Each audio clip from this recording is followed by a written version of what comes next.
I'm mad, but not for the same reasons you might think. We've seen Azir Irelia, a deck the likes of which hasn't been seen since Burn Aggro, tear up the ladder and beat almost everything by round 5. A deck that everyone seems to be outright banning in tournaments and has become quote unquote what we call ban bait for some tournament players. We've seen the community air out all their grievances, completely turn a post by a Riot dev that tried to interact with the community in a positive way into a meme and effectively become a mob. We have a group of players that for the past week or so have gone onto Mobalytics and are literally downvoting every single Azir Irelia deck that's being posted. Guys, stop. Just stop. There's no need to do this, to take it this far. It's just really immature. And it's expected because we're playing a children's card game after all, but it's still immature. We need to calm down. We need to have a discussion about things. And in my opinion, most of all, we need to stop complaining. So I'm going to talk about the actual patch notes, and then I want to share some of my own thoughts on the state of things, in particular, the Legends of Runeterra community. Instead of joining the echo chamber of Azir Irelia being broken and Riot doesn't know how to balance their game, which is asinine, to be honest, let's talk about something else. Let's talk about why, for the past several months, we've done almost nothing to push the metagame forward. And instead of deck building and innovating with the cards we already have, we've decided to just stick with decks we're comfortable with and wait for Riot to quote unquote fix the game with the next balance patch. Then get mad when it doesn't happen the way we want. So let's jump into it. First off, let's go over the dev notes and the card changes. This was written by Dovagetis, the said dev I mentioned earlier that the community turned into a meme, by the way. Still trying to interact with us despite that. I won't read all the dev notes here, but I do want to focus on 2 paragraphs. The first being, we try to focus our changes to be as targeted as possible and to avoid collateral damage or unintended consequences to decks we don't want to affect. Making a small amount of changes can have large impacts on the metagame. We also try to let the community find new ways to evolve playstyles in the metagame to change over time without live design card changes. One of the amazing things about the card game genre is the ability the community has to explore and discover new strategies that can dramatically shift the meta over time without any card changes. That process is fun, and we don't want to artificially disrupt that process by implementing live design card changes too quickly or too often. So I 110% agree with Dovagetis on this. Avoiding collateral damage and unintended consequences is extremely important when it comes to buffs and nerfs. People really don't think about this when it comes to patching in card games. From a design perspective, there is a delicate balance of interactions between every single card in this game, or any card game, or at least there should be if the game is properly designed. One example I can think of in LOR that is something I have quite a bit of experience with, and that's Lucian and Senna. Both have 2 health. If you kill one, the other gets a significant buff, or in Lucian's case, levels up. So the best way to deal with them is to kill both of them at the same time with 1 card. What card does that? Avalanche. Imagine if Riot decided to buff Senna to 3 health. Forget making her a 4-3. Let's say they just swapped her stats to being a 3-3 instead of a 4-2. Well, that makes Senna better, a lot better. But now that Avalanche interaction is gone, and all of a sudden that's 1 less card that deals with both of them simultaneously. without activating either of their effects. So yeah, not only do I completely agree with everything in this paragraph, I also think, like I said in the beginning, discovering new strategies that significantly shift the meta over time without doing card changes is something that we as a community have gotten completely away from, at least outside of the first week of a new patch, of a new expansion coming out. Let's look at the next paragraph that I wanted to focus on. And it's the very next one after this one. However, there are times when it's clear that changes are necessary to ensure the experience is fun and exciting. Taliyah and Malphite are both clear examples that need live design attention. It's an easy decision to make because so many of our inputs into the decision-making process clearly indicate that Taliyah, Malphite, and their primary deck are not meeting our standard. Irelia and Azir are not so obvious because there are different inputs that contradict each other, and it takes time to gather information to make a decision. In the first 3 weeks of Guardians of the Ancient, we have seen Irelia and Azir's deck rise and fall in popularity and efficacy. Over time, our decision on whether or not we should make balance changes on the deck has shifted. I have less to say about this paragraph other than it just seems like Riot's opinion on Irelia has changed based on their data to they believe it's too powerful, but maybe not for the same reasons as the community does. Or it could be something else, which is something I actually want to get into later in this video. But let's talk about the actual card changes. So 2 champions got changed and 2 other cards that were both played in Azir Irelia were also changed. Not the ones that people wanted. I'll just let you know now. But the TLDR card changes are that Taliyah got a +1/+1 stat increase, which is pretty big, to be honest. Some people are saying it does nothing to address her real problem, when in my opinion, the biggest problem we have is that we don't know how to build a deck with Taliyah. But I won't start ranting quite yet. I will say this stat buff was the second best thing they could have done. The best thing was to give level 1 Taliyah additional text to do something else other than her play skill. Maybe a weaker version of her level 2 attack skill. I will take this stat buff though. Malphite got his level up requirement reduced from summoning 12 mana worth of landmarks to 10. These 2 changes mean that Taliyah and Malphite will work better together in the same deck, because so far it's felt like they honestly work better apart from each other, which I don't believe, and based on the dev notes on this patch, was Riot's intention at all. Malphite just took too long to level up, and then you have to have a board when he does, which is actually the easier part of the equation, in all honesty. Blossoming Blade became a 4/3, but is now 5 mana instead of 4 mana, and Inspiring Marshal basically got nerfed to the ground, got nerfed to 6 mana, and its health was reduced to 5. So basically Marshal is unplayable now, in aggressive Azir decks anyway. This probably isn't going to affect Azir Irelia as much as people think, because they have an almost perfect replacement in Voice of the Risen, which some players were already starting to cut Marshal for, and is arguably better than Marshal. But with the Blossoming Blade nerf, we'll see. It's pretty clear Riot wanted to slow the deck down, but not kill it outright with these changes. This time around, unlike with Burn Aggro, they nerfed the top end of the deck. Some people think this was a mistake. I think there's another reason behind the nerfs to these 2 particular cards, which I'll also get into later. Let's talk about the state of the game, or better yet, the state of the community. For the past several months, I think we've gone into a death spiral of sorts that I would argue has gone on since TF Go Hard was the most popular deck.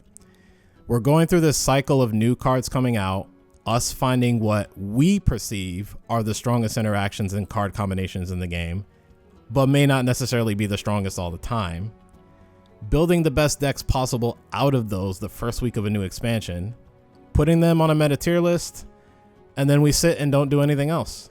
We just play those same decks over and over and complain about what's tier 1 and that Riot needs to do balance patches and nerf whatever deck we don't like. And it needs to happen every 2 weeks, not every month. Things really came to a head with this expansion.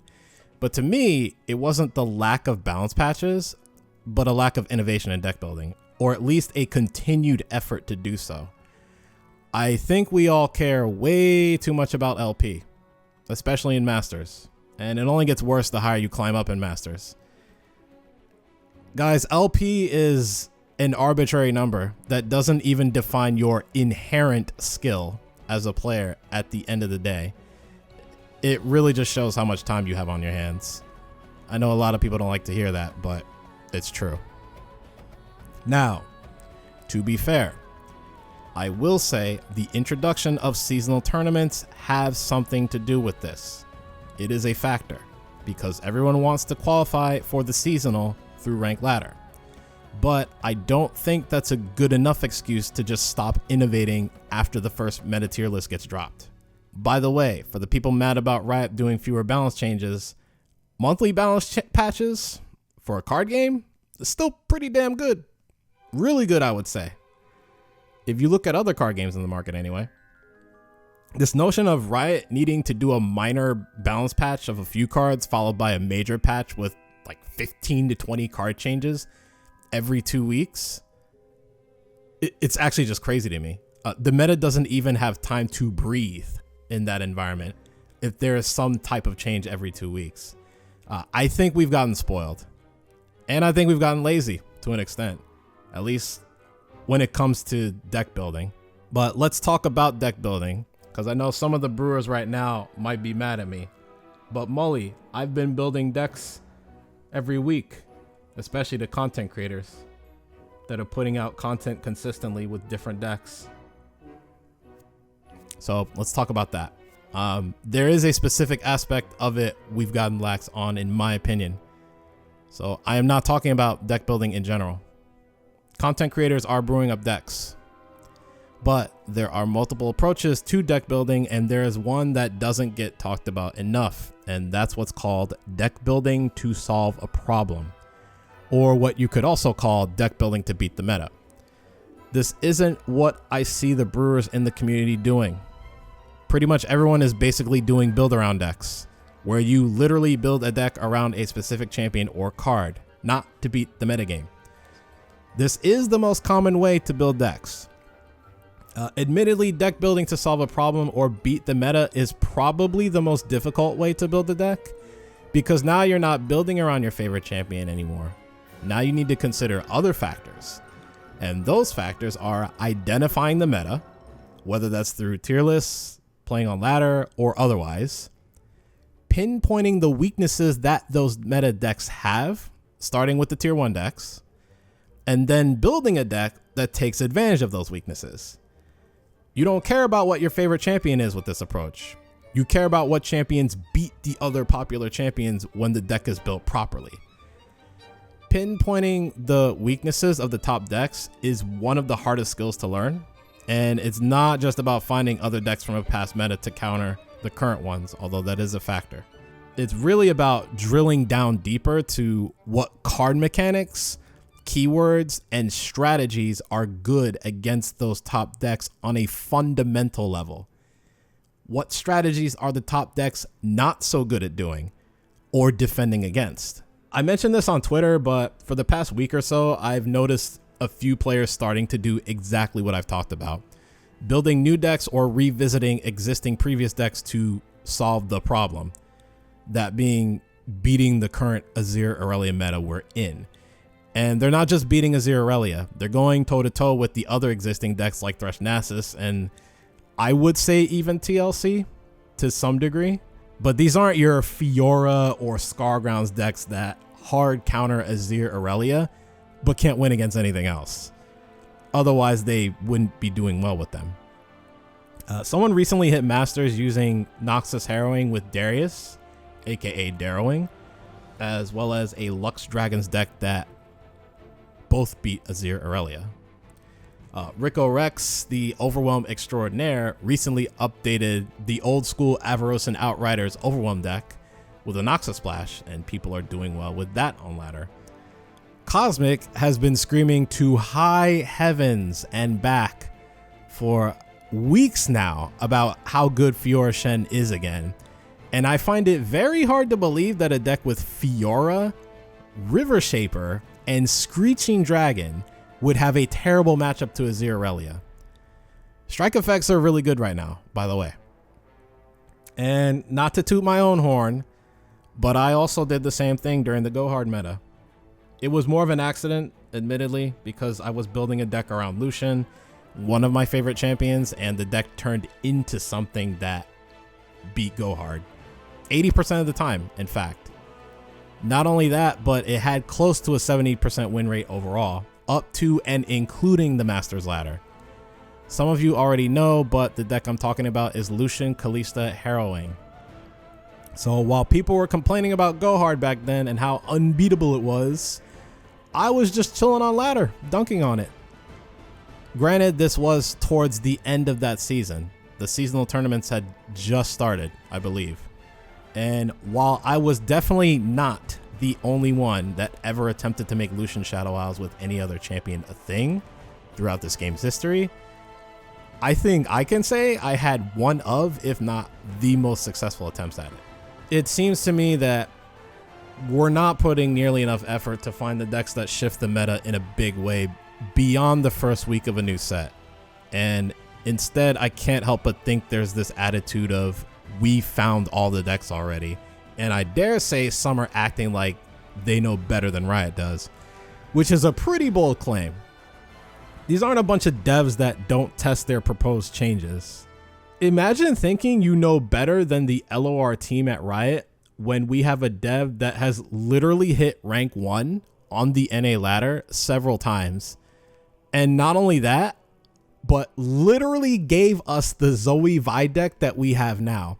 Because I'm pretty sure at this point, no one else would have found that deck or even thought about pairing Zoe with Vi. Of all champions. Like Vi. A champion that people basically believe to be unplayable for over 6 months now. And if they somehow did, they wouldn't have put more time into optimizing it in favor of grinding LP on ladder with something off of a tier list instead. Now, I'm not a shill by any means. Riot has not sent me a PayPal. And if I thought they did something that was truly bad, I'd call them out on it. Or at the very least, allude to something they did as being bad for the game. But we've gotten pretty lazy. And there have been some takes in the community the past several weeks that I would dare say are borderline elitist. Which I'm not surprised about, given that it's the card game community, but I won't get into those today. That's another topic for another day. But let's step back for a bit and say everything I've said is completely wrong. Let's say all the good decks have been discovered or revisited, and there's nothing else out there, which I highly doubt, because I've said this before, and I'll say it again. After playing card games for 13 years, I can safely say that card gamers are good players, but terrible deck builders overall.